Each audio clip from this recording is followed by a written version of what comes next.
Muy bien, entonces, bueno, como les decía, pues vamos a intentar, antes de meternos de lleno con toda la parte del cálculo infinitesimal, hay que definir, hay que seguir introduciendo esta idea, ¿no? Entonces decíamos de que al final pues logramos ver cómo se calculaba más o menos el área de un pequeño rectángulo. Entonces, antes de meterme con las fórmulas de Riemann y la generalización de las particiones de Riemann, entonces es bien importante seguir con el caso de pequeños rectángulos. Lo primero es, tomar un ejemplo particular, ¿no? Imaginemos que tenemos la curva logaritmo natural de x y lo definimos para un pequeño intervalo. Por ejemplo, el logaritmo lo calculamos de 1 a, a 4, por ejemplo, ¿no? Imaginemos que tenemos esto.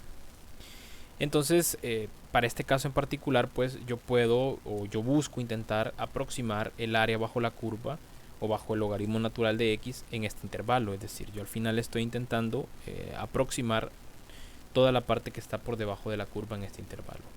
Entonces, la idea es que pues yo puedo aproximarlo a través de pequeños rectángulos. Es decir, yo puedo aquí comenzar a hacer pequeñas particiones de ese intervalo. Entonces la partición más simple que yo podría hacer pues es nada más hacer dos rectángulos, ¿no? Esa sería la más fácil. Entonces yo parto a la mitad del intervalo y evidentemente pues solo logro hacer dos rectángulos. Entonces el área de esos dos rectángulos, y aquí es bien importante porque al final dijimos, bueno, aquí tendría yo un área 1 y un área 2. Entonces, y el punto medio de acá, pues puede ser cualquiera. En particular, pues tomamos 2.5. Entonces, esto es solo como representación, pero es muy importante. Entonces, por ejemplo, si yo quiero encontrar primero el, eh, la base para el primer rectángulo, pues la base sería, vamos a ver, sería 2.5 menos 1. Entonces yo ya tengo cuánto es la base del primer rectángulo. Y la base del segundo rectángulo pues sería 4 menos 2.5, ¿no? Y yo ya tengo ahí las dos bases. Ahora, eso es bien importante porque al final comentábamos que había dos formas de calcular las alturas. Entonces yo podría calcular las alturas a partir del punto o del extremo superior de cada intervalo. Es decir, yo podría calcular las alturas a partir de estos dos puntos que acabo de marcar. Y los rectángulos, que se me formarían con eso serían más o menos así. Creo que lo pueden visualizar ahí.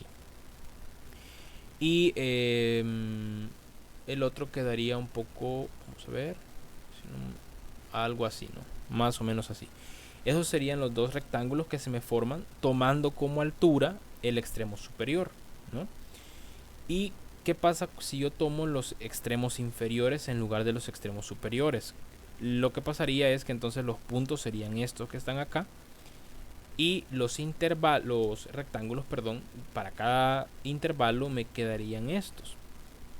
¿De acuerdo? Los que están en amarillo. Evidentemente, pues solo a simple vista voy a colorearlo para que ustedes lo puedan ver, pero por ejemplo, el área para A sub 1, si yo tomara los límites inferiores de cada intervalo, sería esta, que acabo de sombrear en amarillo. Y para el intervalo 2, A sub 2 sería esta otra.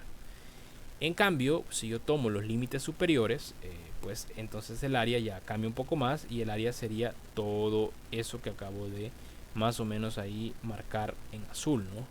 Entonces, ¿qué pasa? Cuando yo tomo los límites inferiores de cada intervalo, al final yo estoy creando pequeños rectángulos que están por debajo de la curva. Entonces, cuando yo venga y calcule el área de ambos rectángulos y luego la sume, veré que me va a hacer falta una pequeña porción de área, ¿no? Que es esta que estoy marcando ahorita. Esa pequeña porción me va a hacer falta. Entonces mi error será en términos de que me va a hacer falta un poquito de área. Pero en cambio, pues para el otro caso lo que yo voy a tener es un poco más del área que deseo, es esta que estoy marcando, entonces voy a tener un excedente. Entonces ahí está, pero ambos errores pues van a ser de manera muy similar, muy similar. Entonces pues vamos a hacer ambos. Para el primer caso, que es tomando los límites superiores, aquí me va a quedar así.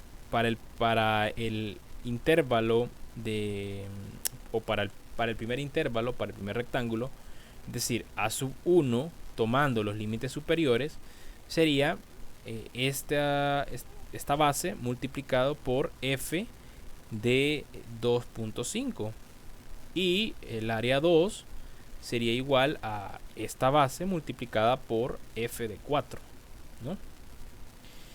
Y ahí está. Esa sería la forma en que yo puedo calcular la área A1 y A2 a partir de los límites superiores, es decir, utilizando los rectángulos superiores, ¿no? Y al final pues yo con todo, con esto yo puedo hacer los cálculos, y esto es bastante sencillo, ¿no? Lo podemos hacer en nuestra calculadora, y entonces la idea es multiplicar 2.5 menos 1 por el logaritmo natural, en este caso de 2.5. Y eso nos da, al menos a mí en mi calculadora me da 1.37 44 36 098, ¿no? Esto es con todos los decimales que me da la calculadora. Eso me da para el área del primer rectángulo. Para el área del segundo rectángulo, pues lo mismo, vamos a la calculadora, en lugar de, bueno, hacemos la resta de 4 menos 2.5, y esto lo multiplicamos por el logaritmo natural de 4, ¿no? Y esto al final, bueno, a mí me da 2.079 44 15 42, ¿no? Y pues entonces el área bajo la curva aproximada con dos rectángulos, o sea, el área total, ¿no? Así lo voy a llamar, sería la suma de esas dos cantidades, que pues al final sería, vamos a sumar,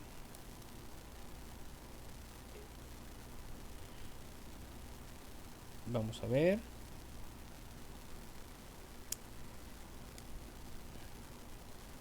bueno, y a mí me da 3.45 3877, ¿no?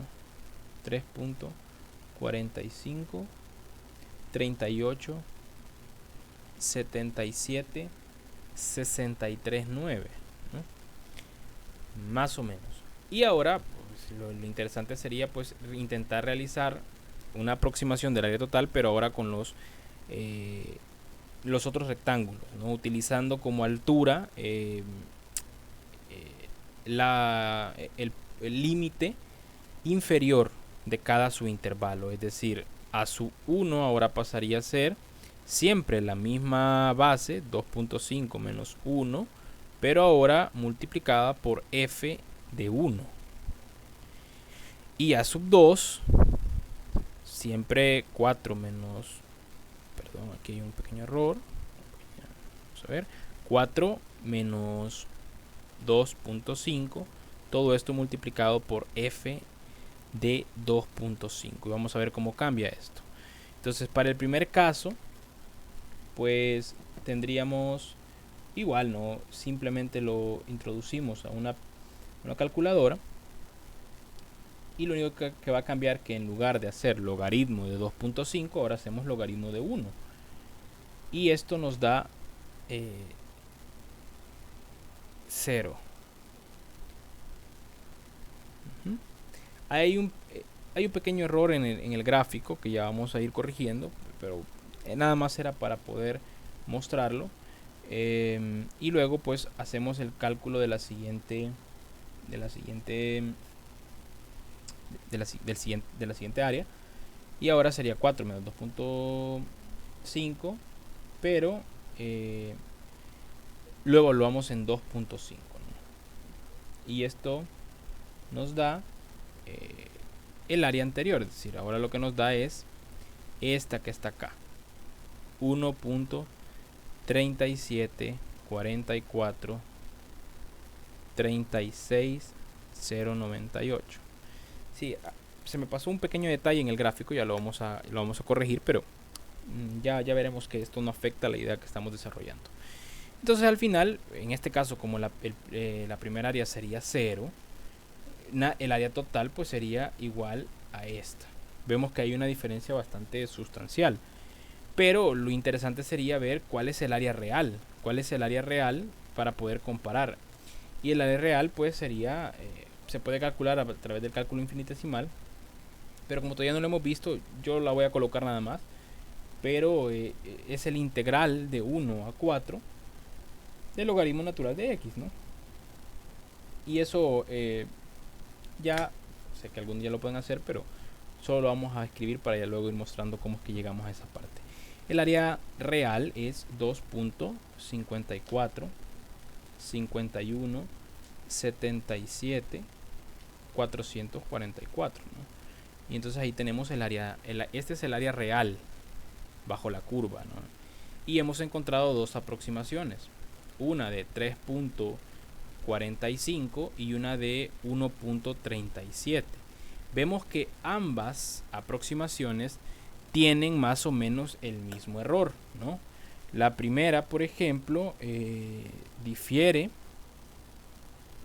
aproximadamente en 0.90 y demás decimales, ¿no?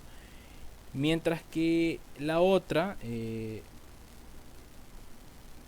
difiere en aproximadamente 1.17, ¿no? Más o menos por ahí andan las dos diferencias. Son diferencias muy similares. Pero vemos que al final, pues, lo que me interesa que notemos son dos cosas. La primera es que ambas son aproximaciones del área. Una siempre será una aproximación por encima del área real, es decir, porque estamos tomando en cuenta un excedente de área, es el área que hemos dibujado en celeste, y otra siempre estará por debajo del área real porque estamos tomando un área mucho más pequeña que el área total. Pero al final ambas son aproximaciones. Otra cosa que me interesa que se observe en este ejemplo es que vemos que la aproximación es bastante mala. En términos, si nos ponemos muy rigurosos, matemáticamente la aproximación es muy mala. Tenemos una diferencia de más de un punto y menos de un punto, pero casi un punto, una unidad para ambas aproximaciones. Eso es bastante lejos de lo que estamos intentando, a lo que estamos intentando llegar, ¿no? Necesitamos encontrar formas de aproximar esa área que nos den errores muy pequeños, y eso es lo que vamos a ver en el siguiente video, cómo mejorar esa aproximación, cómo mejorar las aproximaciones de esas áreas, ¿de acuerdo? Y pues lo vemos en el siguiente video.